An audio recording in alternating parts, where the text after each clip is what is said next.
ಎಲ್ಲಾ ಪರಿಸ್ಥಿತಿಗಳ ನಡುವೆ ಮತ್ತೊಂದು ಮೇಜರ್ ಬ್ರೇಕಿಂಗ್ ಅಪ್ಡೇಟ್. ಪ್ರತಿ 10 ವರ್ಷಕ್ಕೊಮ್ಮೆ ನಡೆಯಬೇಕಾಗಿದ್ದ ಜಾತಿ ಜನಗಣತಿ ಕೇಂದ್ರ ಸರ್ಕಾರದಿಂದಲೂ ಕೂಡ ಜಾತಿ ಜನಗಣತಿ ಮಾಡಿಸುವ ನಿರ್ಧಾರ. ಕೇಂದ್ರ ಸಚಿವ ಅಶ್ವಿನಿ ವೈಷ್ಣವ್ ಈ ಬಗ್ಗೆ ಮಹತ್ವದ ಘೋಷಣೆಯೊಂದನ್ನ ಹೊರಡಿಸಿದ್ದಾರೆ. ಕೇಂದ್ರ ಸರ್ಕಾರದಿಂದಲೂ ಕೂಡ ಜಾತಿ ಜನಗಣತಿಗೆ ಸಿದ್ಧತೆಯನ್ನ ಮಾಡಿಕೊಳ್ಳಲಾಗ್ತಾ ಇದೆ. ಪ್ರತಿ 10 ವರ್ಷಕ್ಕೊಮ್ಮೆ ನಡೆಯಬೇಕಾದ ಗಣತಿ, ಕೇಂದ್ರ ಸರ್ಕಾರ ಕೂಡ ಇದೀಗ ಜಾತಿ ಗಣತಿಯನ್ನ ಮಾಡಿಸುವ ನಿರ್ಧಾರಕ್ಕೆ ಬಂದಿದೆ. ಕೇಂದ್ರ ಸಚಿವ ಅಶ್ವಿನಿ ವೈಷ್ಣವ್ ಈ ಬಗ್ಗೆ ಮಹತ್ವದ ಘೋಷಣೆಯನ್ನ ಹೊರಡಿಸಿದ್ದಾರೆ. ರಾಜ್ಯದಲ್ಲಿ ಜಾತಿ ಗಣತಿ ವಿಚಾರಕ್ಕೆ ಸಂಬಂಧಪಟ್ಟಂತೆ ರಾಜಕೀಯ ಪಕ್ಷಗಳ ನಡುವೆ, ಸಮುದಾಯಗಳ ನಡುವೆ ಸಂಘರ್ಷ ನಿರ್ಮಾಣವಾಗಿತ್ತು. ಯಾವಾಗ ಪಹಲ್ಗಾಮ್ನಲ್ಲಿ ದಾಳಿ ಆಯಿತು ಅದಾದ ನಂತರದಲ್ಲಿ ಇಡೀ ವಿಚಾರ ತಣ್ಣಗಾಗಿತ್ತು. ಕರ್ನಾಟಕದ ಈ ಜಾತಿ ಗಣತಿ ವಿಚಾರವೇ ಇನ್ನೂ ಚರ್ಚೆಯ ಹಂತದಲ್ಲಿದೆ. ಇದೀಗ ಕೇಂದ್ರ ಸರ್ಕಾರ ದೇಶವ್ಯಾಪಿ ಜಾತಿ ಗಣತಿಯನ್ನ ಮಾಡುವ ನಿರ್ಧಾರವನ್ನ ಪ್ರಕಟಿಸಿದೆ. ಕೇಂದ್ರ ಸಚಿವ ಅಶ್ವಿನಿ ವೈಷ್ಣವ್ ಈ ಬಗ್ಗೆ ಮಹತ್ವದ ಘೋಷಣೆಯನ್ನ ಹೊರಡಿಸಿದ್ದಾರೆ. ಪ್ರತಿ 10 ವರ್ಷಕ್ಕೊಮ್ಮೆ ನಡೆಯಬೇಕಾಗಿದ್ದ ಗಣತಿ, ಈ ಬಾರಿ ಗಣತಿಯನ್ನ ಮಾಡಲಾಗುತ್ತೆ ಅಂತ ಹೇಳಿ ಕೇಂದ್ರ ಸಚಿವ ಅಶ್ವಿನಿ ವೈಷ್ಣವ್ ಮಹತ್ವದ ಘೋಷಣೆಯನ್ನ ಹೊರಡಿಸಿದ್ದಾರೆ. ಕಾಂಗ್ರೆಸ್ನ ಜಾತಿ ಅಸ್ತ್ರಕ್ಕೆ ಇದೀಗ ಕೇಂದ್ರದಿಂದ ಮಾಸ್ಟರ್ ಸ್ಟ್ರೋಕ್. ಕೇಂದ್ರ ಸರ್ಕಾರದಿಂದಲೂ ಜಾತಿ ಜನಗಣತಿ ಮಾಡಿಸುವ ನಿರ್ಧಾರವನ್ನ ಪ್ರಕಟ ಮಾಡಲಾಗಿದೆ. ಕೇಂದ್ರ ಸಚಿವ ಅಶ್ವಿನಿ ವೈಷ್ಣವ್ ಈ ಬಗ್ಗೆ ಮಹತ್ವದ ಘೋಷಣೆಯನ್ನ ಹೊರಡಿಸಿದ್ದಾರೆ.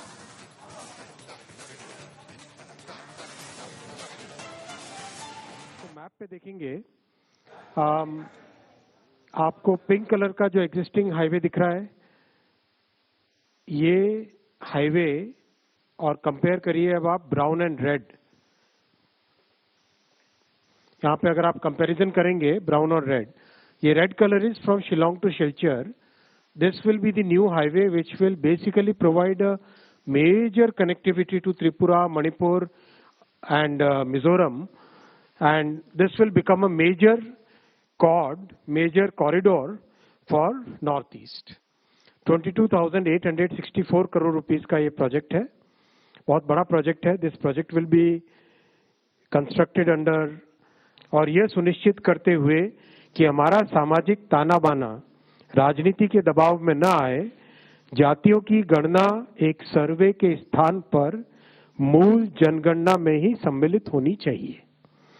इससे यह सुनिश्चित होगा कि समाज आर्थिक और सामाजिक दृष्टि से मजबूत होगा और देश की प्रगति भी निर्बाध चलती रहेगी.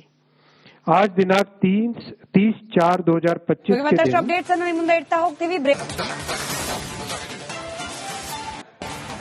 ಎಲ್ಲಾ ಪರಿಸ್ಥಿತಿಗಳ ನಡುವೆ ಮತ್ತೊಂದು ಮೇಜರ್ ಬ್ರೇಕಿಂಗ್ ಅಪ್ಡೇಟ್. ಪ್ರತಿ 10 ವರ್ಷಕ್ಕೊಮ್ಮೆ ನಡೆಯಬೇಕಾಗಿದ್ದ ಜಾತಿ ಜನಗಣತಿ, ಕೇಂದ್ರ ಸರ್ಕಾರದಿಂದಲೂ ಕೂಡ ಜಾತಿ ಜನಗಣತಿ ಮಾಡಿಸುವ ನಿರ್ಧಾರ. ಕೇಂದ್ರ ಸಚಿವ ಅಶ್ವಿನಿ ವೈಷ್ಣವ್ ಈ ಬಗ್ಗೆ ಮಹತ್ವದ ಘೋಷಣೆಯೊಂದನ್ನ ಹೊರಡಿಸಿದ್ದಾರೆ. ಕೇಂದ್ರ ಸರ್ಕಾರದಿಂದಲೂ ಕೂಡ ಜಾತಿ ಜನಗಣತಿಗೆ ಸಿದ್ಧತೆಯನ್ನ ಮಾಡಿಕೊಳ್ಳಲಾಗ್ತಾ ಇದೆ.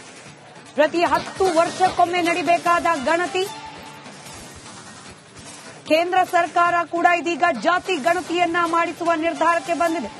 ಕೇಂದ್ರ ಸಚಿವ ಅಶ್ವಿನಿ ವೈಷ್ಣವ್ ಈ ಬಗ್ಗೆ ಮಹತ್ವದ ಘೋಷಣೆಯನ್ನ ಹೊರಡಿಸಿದ್ದಾರೆ. ರಾಜ್ಯದಲ್ಲಿ ಜಾತಿ ಗಣತಿ ವಿಚಾರಕ್ಕೆ ಸಂಬಂಧಪಟ್ಟಂತೆ ರಾಜಕೀಯ ಪಕ್ಷಗಳ ನಡುವೆ, ಸಮುದಾಯಗಳ ನಡುವೆ ಸಂಘರ್ಷ ನಿರ್ಮಾಣವಾಗಿತ್ತು. ಯಾವಾಗ ಪಹಲ್ಗಾಮ್ನಲ್ಲಿ ದಾಳಿ ಆಯಿತು ಅದಾದ ನಂತರದಲ್ಲಿ ಇಡೀ ವಿಚಾರ ತಣ್ಣಗಾಗಿತ್ತು. ಕರ್ನಾಟಕದ ಈ ಜಾತಿ ಗಣತಿ ವಿಚಾರವೇ ಇನ್ನೂ ಚರ್ಚೆಯ ಹಂತದಲ್ಲಿದೆ. ಇದೀಗ ಕೇಂದ್ರ ಸರ್ಕಾರ ದೇಶವ್ಯಾಪಿ ಜಾತಿ ಗಣತಿಯನ್ನ ಮಾಡುವ ನಿರ್ಧಾರವನ್ನ ಪ್ರಕಟಿಸಿದೆ. ಕೇಂದ್ರ ಸಚಿವ ಅಶ್ವಿನಿ ವೈಷ್ಣವ್ ಈ ಬಗ್ಗೆ ಮಹತ್ವದ ಘೋಷಣೆಯನ್ನ ಹೊರಡಿಸಿದ್ದಾರೆ. ಪ್ರತಿ 10 ವರ್ಷಕ್ಕೊಮ್ಮೆ ನಡೆಯಬೇಕಾಗಿದ್ದ ಗಣತಿ, ಈ ಬಾರಿ ಗಣತಿಯನ್ನ ಮಾಡಲಾಗುತ್ತೆ ಅಂತ ಹೇಳಿ ಕೇಂದ್ರ ಸಚಿವ ಅಶ್ವಿನಿ ವೈಷ್ಣವ್ ಮಹತ್ವದ ಘೋಷಣೆಯನ್ನ ಹೊರಡಿಸಿದ್ದಾರೆ. ಕಾಂಗ್ರೆಸ್ನ ಜಾತಿ ಅಸ್ತ್ರಕ್ಕೆ ಇದೀಗ ಕೇಂದ್ರದಿಂದ ಮಾಸ್ಟರ್ ಸ್ಟ್ರೋಕ್. ಕೇಂದ್ರ ಸರ್ಕಾರದಿಂದಲೂ ಜಾತಿ ಜನಗಣತಿ ಮಾಡಿಸುವ ನಿರ್ಧಾರವನ್ನ ಪ್ರಕಟ ಮಾಡಲಾಗಿದೆ. ಕೇಂದ್ರ ಸಚಿವ ಅಶ್ವಿನಿ ವೈಷ್ಣವ್ ಈ ಬಗ್ಗೆ ಮಹತ್ವದ ಘೋಷಣೆಯನ್ನ ಹೊರಡಿಸಿದ್ದಾರೆ.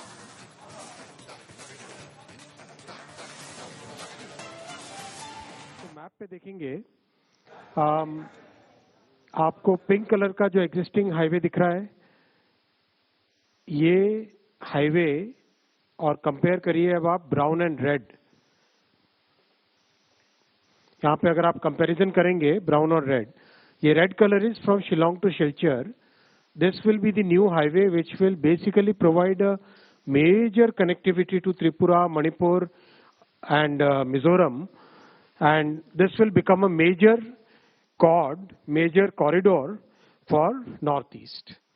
22,864 करोड़ रुपीस का ये प्रोजेक्ट है, बहुत बड़ा प्रोजेक्ट है. This project will be constructed under, और ये सुनिश्चित करते हुए कि हमारा सामाजिक ताना बाना राजनीति के दबाव में न आए. जातियों की गणना एक सर्वे के स्थान पर मूल जनगणना में ही सम्मिलित होनी चाहिए. इससे यह सुनिश्चित होगा कि समाज आर्थिक और सामाजिक दृष्टि से मजबूत होगा और देश की प्रगति भी निर्बाध चलती रहेगी. आज दिनांक 30/4/2025 के दिन ಅಪ್ಡೇಟ್ಸ್ ಅನ್ನು ನಿಮ್ಮ ಮುಂದೆ ಇಡ್ತಾ ಹೋಗ್ತೀವಿ. ಬ್ರೇಕ್. ಎಲ್ಲಾ ಪರಿಸ್ಥಿತಿಗಳ ನಡುವೆ ಮತ್ತೊಂದು ಮೇಜರ್ ಬ್ರೇಕಿಂಗ್ ಅಪ್ಡೇಟ್. ಪ್ರತಿ 10 ವರ್ಷಕ್ಕೊಮ್ಮೆ ನಡೀಬೇಕಾಗಿದ್ದ ಜಾತಿ ಜನಗಣತಿ, ಕೇಂದ್ರ ಸರ್ಕಾರದಿಂದಲೂ ಕೂಡ ಜಾತಿ ಜನಗಣತಿ ಮಾಡಿಸುವ ನಿರ್ಧಾರ. ಕೇಂದ್ರ ಸಚಿವ ಅಶ್ವಿನಿ ವೈಷ್ಣವ್ ಈ ಬಗ್ಗೆ ಮಹತ್ವದ ಘೋಷಣೆಯೊಂದನ್ನ ಹೊರಡಿಸಿದ್ದಾರೆ. ಕೇಂದ್ರ ಸರ್ಕಾರದಿಂದಲೂ ಕೂಡ ಜಾತಿ ಜನಗಣತಿಗೆ ಸಿದ್ಧತೆಯನ್ನ ಮಾಡಿಕೊಳ್ಳಲಾಗ್ತಾ ಇದೆ. ಪ್ರತಿ 10 ವರ್ಷಕ್ಕೊಮ್ಮೆ ನಡೀಬೇಕಾದ ಗಣತಿ, ಕೇಂದ್ರ ಸರ್ಕಾರ ಕೂಡ ಇದೀಗ ಜಾತಿ ಗಣತಿಯನ್ನ ಮಾಡಿಸುವ ನಿರ್ಧಾರಕ್ಕೆ ಬಂದಿದೆ. ಕೇಂದ್ರ ಸಚಿವ ಅಶ್ವಿನಿ ವೈಷ್ಣವ್ ಈ ಬಗ್ಗೆ ಮಹತ್ವದ ಘೋಷಣೆಯನ್ನ ಹೊರಡಿಸಿದ್ದಾರೆ. ರಾಜ್ಯದಲ್ಲಿ ಜಾತಿ ಗಣತಿ ವಿಚಾರಕ್ಕೆ ಸಂಬಂಧಪಟ್ಟಂತೆ ರಾಜಕೀಯ ಪಕ್ಷಗಳ ನಡುವೆ, ಸಮುದಾಯಗಳ ನಡುವೆ ಸಂಘರ್ಷ ನಿರ್ಮಾಣವಾಗಿತ್ತು. ಯಾವಾಗ ಪಹಲ್ಗಾಮ್ನಲ್ಲಿ ದಾಳಿ ಆಯಿತು ಅದಾದ ನಂತರದಲ್ಲಿ ಇಡೀ ವಿಚಾರ ತಣ್ಣಗಾಗಿತ್ತು. ಕರ್ನಾಟಕದ ಈ ಜಾತಿ ಗಣತಿ ವಿಚಾರವೇ ಇನ್ನೂ ಚರ್ಚೆಯ ಹಂತದಲ್ಲಿದೆ. ಇದೀಗ ಕೇಂದ್ರ ಸರ್ಕಾರ ದೇಶವ್ಯಾಪಿ ಜಾತಿ ಗಣತಿಯನ್ನ ಮಾಡುವ ನಿರ್ಧಾರವನ್ನ ಪ್ರಕಟಿಸಿದೆ. ಕೇಂದ್ರ ಸಚಿವ ಅಶ್ವಿನಿ ವೈಷ್ಣವ್ ಈ ಬಗ್ಗೆ ಮಹತ್ವದ ಘೋಷಣೆಯನ್ನ ಹೊರಡಿಸಿದ್ದಾರೆ. ಪ್ರತಿ 10 ವರ್ಷಕ್ಕೊಮ್ಮೆ ನಡೀಬೇಕಾಗಿದ್ದ ಗಣತಿ, ಈ ಬಾರಿ ಗಣತಿಯನ್ನ ಮಾಡಲಾಗುತ್ತೆ ಅಂತ ಹೇಳಿ ಕೇಂದ್ರ ಸಚಿವ ಅಶ್ವಿನಿ ವೈಷ್ಣವ್ ಮಹತ್ವದ ಘೋಷಣೆಯನ್ನ ಹೊರಡಿಸಿದ್ದಾರೆ. ಕಾಂಗ್ರೆಸ್ನ ಜಾತಿ ಅಸ್ತ್ರಕ್ಕೆ ಇದೀಗ ಕೇಂದ್ರದಿಂದ ಮಾಸ್ಟರ್ ಸ್ಟ್ರೋಕ್. ಕೇಂದ್ರ ಸರ್ಕಾರದಿಂದಲೂ ಜಾತಿ ಜನಗಣತಿ ಮಾಡಿಸುವ ನಿರ್ಧಾರವನ್ನ ಪ್ರಕಟ ಮಾಡಲಾಗಿದೆ. ಕೇಂದ್ರ ಸಚಿವ ಅಶ್ವಿನಿ ವೈಷ್ಣವ್ ಈ ಬಗ್ಗೆ ಮಹತ್ವದ ಘೋಷಣೆಯನ್ನ ಹೊರಡಿಸಿದ್ದಾರೆ.